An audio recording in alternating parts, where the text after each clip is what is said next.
महोदय, आपने मुझे national commission for the allied and health care profession bill 2021 पे अपनी बात रखने का मौका दिया। सबसे पहले तो मैं हमारे लोकसभा के honourable speaker Om Birla sir की स्पीडी रिकवरी की कामना करते हुए अपनी बात आगे रखती हूँ। Sir, I will try my level best not to repeat the points that have been already raised bye my colleagues. पर मैं इस माध्यम से आज इस प्लेटफॉर्म से हमारे देश के प्रधानमंत्री, हमारे देश के हेल्थ मिनिस्टर, सारे डॉक्टर्स जिन्होंने कोरोना के खिलाफ इस वॉर में अपना योगदान दिया, उनका बहुत बहुत शुक्रिया अदा करना चाहती हूँ। पर ये लड़ाई जिनके बगैर बिल्कुल भी अधूरी रह जाती, इन अलाइड हेल्थ केयर प्रोफेशनल्स का जो महत्व है वो हमें इन कोरोना के टाइम पे समझ में आया है। मैं इसलिए ऐसा कह रही हूँ सर, क्योंकि मैं खुद एक डॉक्टर हूँ और मेरे सहयोगी जो यहाँ पे है, जो खुद अपनी MBBS की या उसके बाद की भी पढ़ाई पूरी कर चुके हैं, वो भी जानते होंगे कि मेडिसिन पढ़ते समय सर अलाइड ब्रांचेस को देखने का एक अलग ही नजरिया रहता था।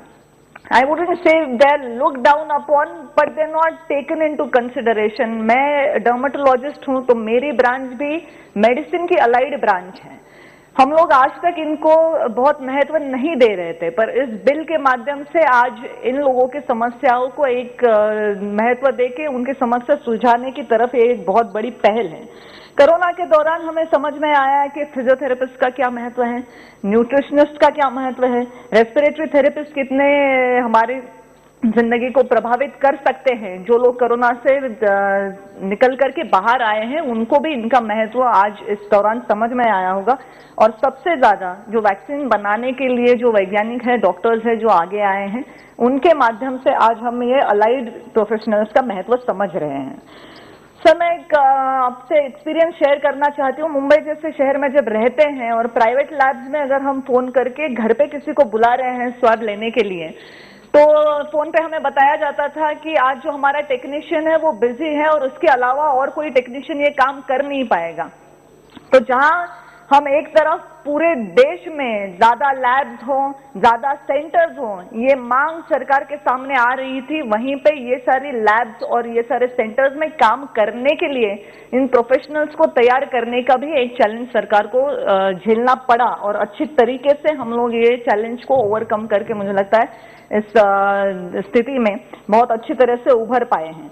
हम लोग जब health and family welfare meeting में भी बात करते थे, अपने मुद्दे रखते थे, तो जब रैपिड एंटीजन टेस्ट करवाना था तो उसके क्या स्टैंडर्ड्स होने चाहिए, उसको कितने टेम्परेचर पे रखना चाहिए, कितने सैंपल्स के बाद मशीन रन करना चाहिए, इसके बारे में डॉक्टर्स के नाते हम सुझाव दे रहे हैं। पर जो फील्ड पे काम कर रहे थे लोग, क्या वो इसके बारे में ट्रेन थे, क्या वो इसके बारे में तैयार थे? ये सब तैयारी करने के लिए जो जरूरत है, वो जरूरत मुझे लगता है कि आज इस बिल के माध्यम से हम लोग इसको पूरा कर पा रहे हैं। इस department related parliamentary standing committee ने जो रिकमेंडेशन दिए, टोटल 110, उसमें से 102 इसमें एक्सेप्ट किए गए हैं, 6 मॉडिफिकेशन के साथ एक्सेप्ट किए गए हैं।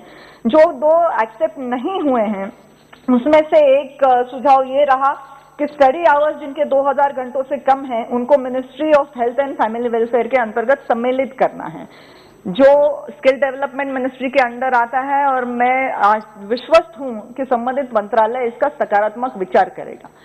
इस बिल की जरूरत इन सब चीजों के लिए थी क्योंकि एक रेगुलेटरी बॉडी की जो कमी थी वो इस बिल के माध्यम से पूरी हो रही है, जिससे इन सब के काम में एक सुसूत्रता तो आएगी ही, लेकिन 56 व्यवसायों के सहित 10 प्रमुख पेशेवर श्रेणियों को भी इसमें सम्मिलित किया गया है, जो आने वाले समय में हमारी हेल्थ केयर सिस्टम को स्ट्रेंथन करने का काम करेगा।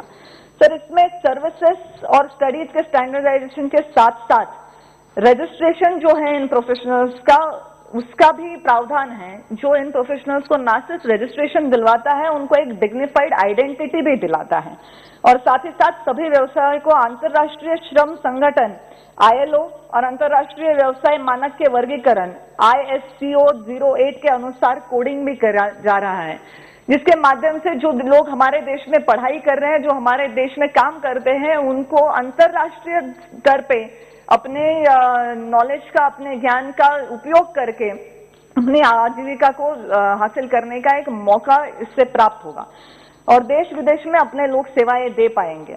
हमारे विदेश मंत्री ऑनरेबल जयशंकर जी ने कहा कि जहां दुनिया एक देश को वायरस देने वाला देश की तरह देख रही है, वहीं पे भारत देश को एक सारी हेल्थ सुविधाएं देने वाला, वैक्सीन की निर्मित करने वाला देश के तौर पे आज दुनिया हमारी तरफ देखती है। हमारे डॉक्टर्स पहले से भी दुनिया भर में अच्छा काम करते रहे सर। ये आज ILO और ISCO के कोडिंग के बाद हमारे अलाइड हेल्थ प्रोफेशनल्स भी दुनिया भर में अपनी सेवाएं दे पाएंगे। अच्छा लगता है कि ये लोग हमारे देश का नाम दुनिया में जाके रोशन करें, पर ऐसा ना हो कि उनको वहां इतने अट्रैक्टिव पैकेजेस मिल जाते हैं कि लोग हमारे देश में काम करने की बजाय बाहर जाके काम करना ज्यादा पसंद करें। तो उनके लिए कोई अट्रैक्टिव पैकेजेस का भी प्रावधान आने वाले समय में मैं मंत्री महोदय से विनती करना चाहती हूँ कि ये जरूर इस पे काम करें। इस मुद्दे का मैं निजी तौर पे बहुत ज्यादा समर्थन करती हूँ, क्योंकि मैं ग्रामीण क्षेत्र से आती हूँ और रिलेटिवली पिछड़ा हिस्सा है। तो मुझे अच्छा लगेगा कि हमारे क्षेत्र के जो लोग हैं वो ऐसी पढ़ाई करके विदेश में जाकर के अपनी आजीविका हासिल कर सके, अपना नाम, अपने परिवार का नाम रोशन कर सके। किसानों के बच्चे इसमें आगे आ सकते हैं, गन्ने के खेत में काम करने वाले मजदूरों के बच्चे इसमें आ सकते हैं। हम तो हमेशा अकाल से जूझते रहने वाले क्षेत्र हैं, तो हमारे लिए ये सारी चीजें बहुत महत्वपूर्ण हैं। मैं समझती हूँ कि इसके माध्यम से बहुत लोगों को आज जॉब की भी एक गारंटी मिल सकती है, क्योंकि बहुत सारे कॉलेजेस खोलना, बहुत सारे मेडिकल या पैरामेडिकल स्टूडेंट्स को सिर्फ पास करके बाहर लाना ये सिर्फ एम नहीं है, तो उनकी प्रैक्टिस को रिकग्निशन दिलाना ये भी मुझे लगता है कि बहुत एक आज समय की जरूरत है। सर वैसे तो मैं डॉक्टर हूँ, एलोपैथी की डॉक्टर हूँ, तो डॉक्टरों की बात करना तो मेरा उत्तरदायित्व तो है ही, पर आज इस असंगठित क्षेत्र के व्यावसायिकों के बारे में, इन कर्मचारियों के बारे में, उनके विषय के बारे में मुझे बात करने का अवसर मिला, इसमें मैं अपना गौरव समझती हूँ। मैं ज्यादा लंबी बात नहीं करूंगी सर, पर मुझे लगता है कि इस बिल का टाइमिंग जो है वो बहुत ही महत्वपूर्ण है, क्योंकि हमारे ऑनरेबल हेल्थ मिनिस्टर जी ने भी अपनी स्पीच में कहा था कि हम जहां कोरोना से लड़ाई कर रहे हैं आज के प्रेजेंट समय में भी, आने वाले काल में भी हम लोग जो हमारे देश की जो सारी व्यवस्थाएं हैं वो आने वाले कोई भी पैंडेमिक का सामना करने के लिए तैयार होंगी। जो पैंडेमिक का सामना करने की हम बात करते हैं तो सिर्फ डॉक्टर्स इंपॉर्टेंट नहीं है, तो डॉक्टर्स के साथ काम करने वाले ये पैरामेडिकल या अलाइड जो प्रोफेशनल्स हैं ये भी इतने महत्वपूर्ण हैं। मैं अंत में इतना ही कहना चाहती हूँ कि स्वच्छता कर्मियों के पैर धोकर उनका सम्मान बढ़ाने वाले हमारे प्रधानमंत्री हैं, और ये वही प्रधानमंत्री है कि जिन्होंने ये जो फ्रंटलाइन वॉरियर्स हैं उनका पहले वैक्सीन पे हक बने, इसलिए ना टीका खुद पहले लगवाया ना अपने सांसदों को लगवाया। इन्होंने फ्रंटलाइन हेल्थ वॉरियर्स को जो है टीकाकरण में प्राथमिकता दी, ये उनका बड़प्पन और दूर की सोच दिखाता है। तो ऐसे नेतृत्व में ही आज ये अलाइड प्रोफेशनल जो है उनको न्याय मिलने की हम उम्मीद कर सकते हैं, और उनके लिए अच्छे दिन आने की उम्मीद करते हुए मैं अब इस बिल को अपना समर्थन देती हूँ। धन्यवाद। बहुत बहुत धन्यवाद प्रीतम जी।